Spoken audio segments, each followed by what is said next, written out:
तेज सांग मैंने आपण मान प्रिय धारावाहिक तोरी तो सीरियल आज एपिसोड्रे आपण देखा पाइबे जबरदस्त सीन। हाँ सांग मैंने आपण देखा पाइबे दुर्गा आउ राम जिते चेष्टा कले रोहिर असल रूप परिवार सामना को आनी पारुना।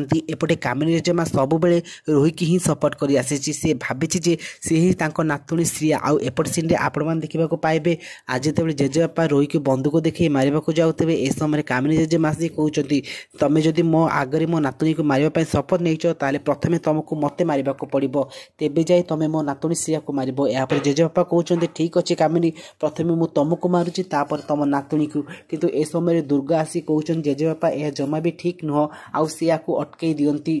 दुर्गा समस्त सामने रोहि की कहते देख रोहि एबे तोर असली रूप समस्त सामना को आसी जाइए प्लीज तू कहीदे तू ए घर झील श्रिया नुह बोली आउ तुम बापा आउ केमी कौटी लुचई रखुचु कहीदे। किंतु रोहि एत पूरा डरी जाइए आउ चुप थी आउ ठीक समय अनुज आसी पहुँची जाती। तो फ्रेंड्स आपण मानको कौन लगुच कारण केबे रोहिर सत समस्त सामना को आसो आ समस्ते जानीपारे जे चिकी ही दुर्गा आउ दुर्गा ही चिकी।